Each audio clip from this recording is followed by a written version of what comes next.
ভাইয়েরা আমার আপনার নবী রহমতে আলম রাহমাতুল লিল আলামিন আল্লাহ পাক রব্বুল আলামিনের ইবাদত শিখাই মানুষকে। ও আমার ভাই, রসুলের কাছে পৃথিবীর মধ্যে প্রথম মুসলমান একজন মহিলা, যার নাম খাদিজা।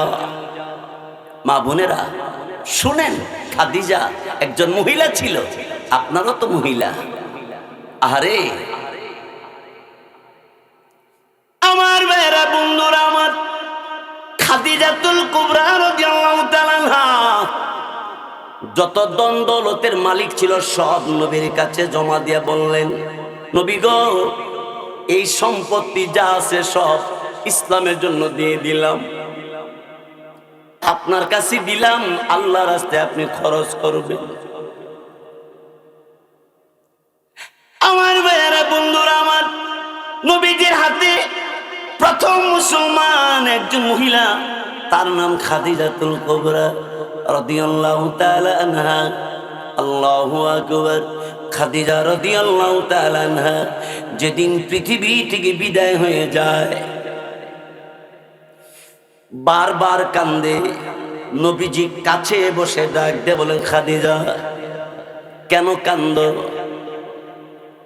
হযরত খাদিজা রাদিয়াল্লাহু তাআলা আনহা ডাক দিয়ে বলেন, নবীজি কান্দি, কবরে কেমনে থাকবো এই জন্য আমি কান্দি। আমার নবী সাথে সাথে বসে গেলেন।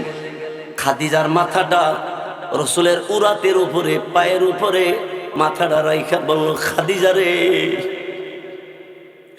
কবরে তুমি কেমনে থাকবা?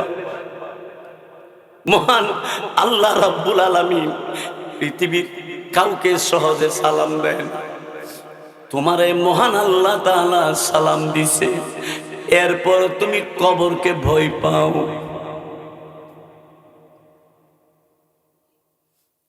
খাদিজা রাদিয়াল্লাহু তাআলা আনহা আমার আপনার নবীকে ডেকে ডেকে বললেন, কি গো নবীজি,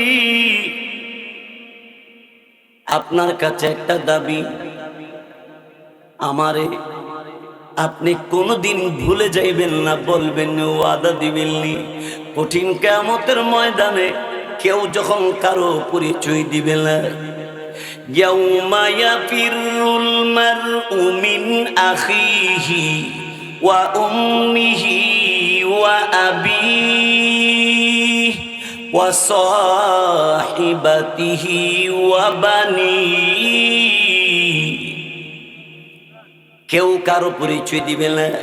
ভাই ভাইয়ের দেখা পলায়া যাবে, সন্তান দেখা মা বাবা পলাবে, স্ত্রী স্বামীর দেখা পলায়া যাবে, সন্তান মাকে দেখে পলাবে, বাবাকে দেখে পলায়া যাবে। ওই কঠিন কিয়ামতের দিবসে আল্লাহু আকবার। খাদিজাতুল কুবরা ডাক দেওয়ার, নবী গো, আপনি কিন্তু আমারে কোনোদিন ভুলবেন না, কঠিন কিয়ামতের ময়দানে আপনি আমারে মনে রাখবেননি। খাদিজা রাদিয়াল্লাহু তাআলা আনহার ইন্তেকালের পরে গোসল দিলেন, কাফন পরাইলেন, জানাজা নবীজি পরাইলেন। আমার নবীজি কবরের ভিতরে আগে নামলেন, ডাক দিয়ে বলছে, কবর রে, আমার খাদিজা রে তোর কাছে রাখতে আসছি আমি। নবী কবরের ভিতরে আমার আপনার নবী স্মরণ নামছে আগে, নাইমা খাদিজাকে কবরে নামায়া আপনার আমার নবী এবার দাফনের কাজ কমপ্লিট করলেন। সাহাবীরা সবাই রোয়ানা, আমার নবী কবরের পারে দাঁড়ানো যায় না, কবরের পাশে দাঁড়িয়ে আছে, দুই চোখ থেকে পানি, নবীজির চোখ থেকে পানি ঝর্ণার মতো ঝরতেছে। আকাশের দিকে তাকায়, আরেকবার নবীজির স্ত্রী খাদিজার কবরের দিকে তাকায়। আল্লাহ পাক রব্বুল আলামিন জিবরাইল ফেরেশতাকে বলছে, জিবরাইল রায়,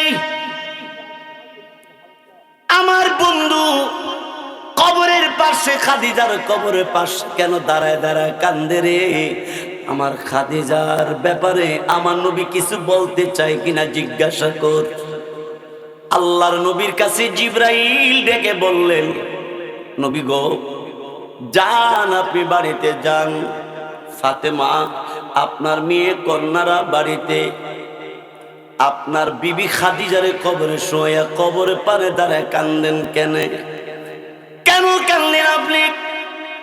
আমার নবী বললেন, এরে জিবরাইল, আমার খাদিজা কবরে যে প্রশ্ন হবে, এই প্রশ্নের জবাব আমার খাদিজা দিতে পারবে কি পারবে না, এই জন্য আমি কবরে পার থেকে আমি যাই না। আমার আল্লাহ পাক রব্বুল আলামিন ডাক দেয়া বলে, নবীজি, আপনার খাদিজার প্রশ্নের জবাবের জিম্মাদার আমি আল্লাহ নিজে হয়ে গেছি।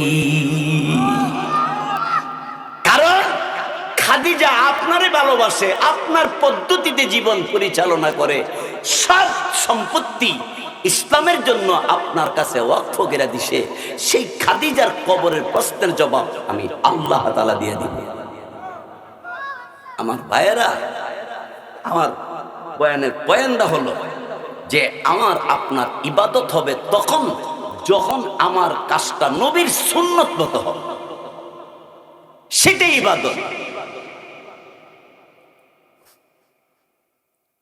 ভাইয়েরা আমার, বন্ধুরা আমার, আমার আপনার নবী রাহমাতুল লিল আলামিন খাতামুন নবিয়্যিন, কোরআন নাজিল হইছে। নবীজি কোরআন পড়ে অল্প সাহাবী, তেমন সাহাবী হয় নাই তখন, মুসলমান অল্প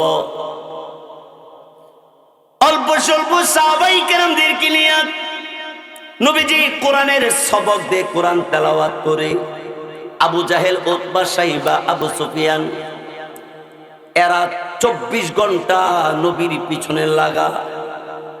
ওইদিকে আস ইবনে ওয়াইল নামে এক বেঈমান, নাম হইল আস ইবনে ওয়াইল, কাফেরদের বড় এক লিডার। গুইরা গুইরা কর, এই তোমরা মুহাম্মদের কাছে যাইও না, কারণ মুহাম্মদ যে কিতাব পাইছে এই কিতাবের পড়া শুনলে বাপদাদার ধর্ম বুইলা যায়, মূর্তি পূজা করতে রাজি হয় না, এমন কিতাব, এই কিতাবের কাছে যাইও না। আর যারা ঈমান আনছে এরা রেজিগা, তোমাদের নবী কি পড়া শোনায়, কয় এক সময় আয়ো তুমি। আল্লাহ, আসিফ ওয়াইল কয় কিতাবের নাম কি? বল কিতাবের নাম নূর, কিতাবের নাম হুদা, কিতাবের নাম ফুরকান, কিতাবের নাম কোরআন।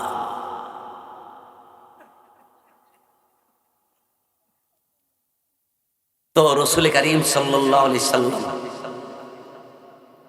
এই কোরআনের দাওয়াত দে, কথা বলে, আর বেঈমান কাফেররা উঠতে ফিরা লাগছে কিভাবে এই কোরআন থেকে মানুষকে সরানো যায়, কিভাবে নবীর কাছ থেকে দূরে সরানো যায়। এই আস ইবনে ওয়াইলের 2 ছেলে বাপের ডাক দেখো, বাবা, মুহাম্মদ কি জিন্দেগিতে কোনোদিন দেখি নাই, তবে মুহাম্মদের ব্যাপারে তুমি যা বলো পাগল, জাদুঘর, এই সেই, তুমি যদি একটু অনুমতি দিতা মুহাম্মদ একটু দেখতাম। আস ইবনে ওয়াইলে কয়, গেলে আর খালি হাতে আসিস না। তো কি করতে হবে? তো মুহাম্মদকে পারলে কতল করবি, না পারলে বেউজ্জতি করে দিয়ে আসবি। বলেন না নাউজুবিল্লাহ।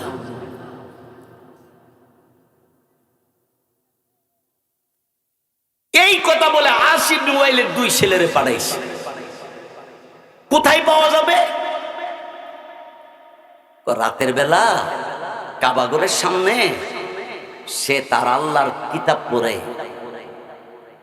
গে দেখাবি, ওখানে রওনা হইছে 2 ছেলে, নবীরে কতল করব নাইলে বেউজ্জতি করব। বলেন না নাউজুবিল্লাহ। আমি এই ধানকি, এই টাঙ্গাইলের এলাকার মির্জাপুর নাকি, হ্যাঁ, বেলদোয়া, হা, যদি নবীরে মহব্বত করে থাকে আল্লাহর ভয়, আল্লাহর মহব্বত যদি অন্তরে থাকে, তাহলে একসাথে বলতে হবে, আমার নবীর নামের পেছনে কেউ যদি কলঙ্কের দাগ লাগাইতে চায়, আমার নবী কিনে যদি কটূক্তি করে, আমার আল্লাহ কিনে যদি কটূক্তি করে, এই সমস্ত নাফরমানের বিরুদ্ধে যদি আলেম ওলামার ডাক দেয়, তাদের বিরুদ্ধে আল্লাহর পক্ষে, নবীর পক্ষে লড়াই করার জন্য কে কে যাবেন? দুইটা হাত আল্লাহরে দেখা।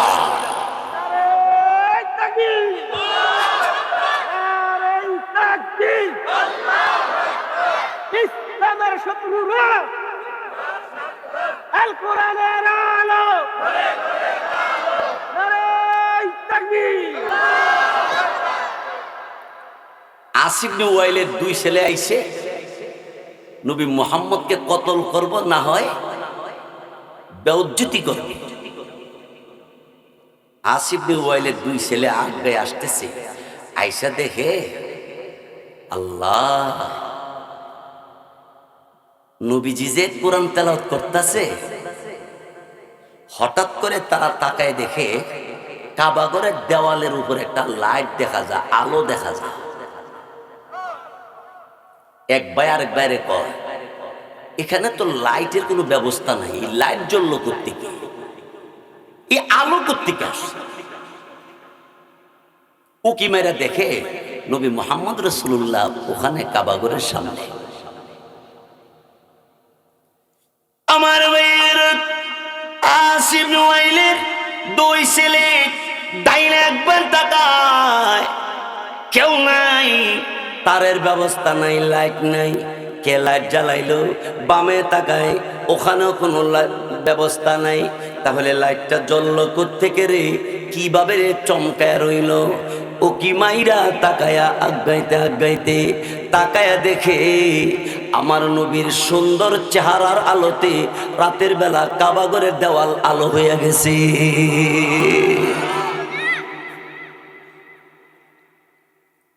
এই যুবক, আমি আমার যুবক ভাইদেরকে পায়ে ধরে বলি, আসিফ ইবনে ওয়াইলের দুই ছেলে যুবক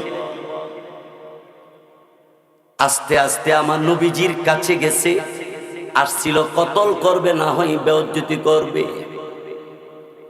আসিফ ইবনে ওয়াইলের দুই ছেলে এক ভাই আরেক ভাইরে ধরে ধরে কান্দে আর বলে, ভাই বাড়িতে যাইলে আব্বারে বলে দিস আর কোনদিন ইহুদির ধর্ম পালন করতাম না। এই ভাই এত সুন্দর চেহারাওয়ালা, এত সুন্দর তেলাওয়াত জীবনের কোনদিন শুনি নাই। ভাই আব্বা যে পাঠাইলো নবীরে কতল করতাম, না হয় বেইজ্জতি করতাম। কিরে ভাই, আব্বারে বলে দিবি নবীজির কদমে পড়ে জীবনের সব বিয়াদবি মাপ চাবো, কালিমা পড়ে মুসলমান হয়ে যাব। ওই ভাই ডাক দিয়ে বলে, তুই সিদ্ধান্ত নিয়েছিস কালিমা পড়বি, মুসলমান হবি, নবী মুহাম্মদের কথা মতো ইবাদত করবি? বলা হ্যাঁ। তুই কি মনে করেছিস আমি বাড়িতে যাব? আমি তো বাড়িতে যাব তো যাব না। চল ভাই, দেরি করে লাভ নাই, নবী মুহাম্মদের কদমে পইরা নবীর কাছে মাপ চাই। নবীরে বলি, কি গো নবীজি, চরম বিয়াদবি আপনার সাথে করেছি।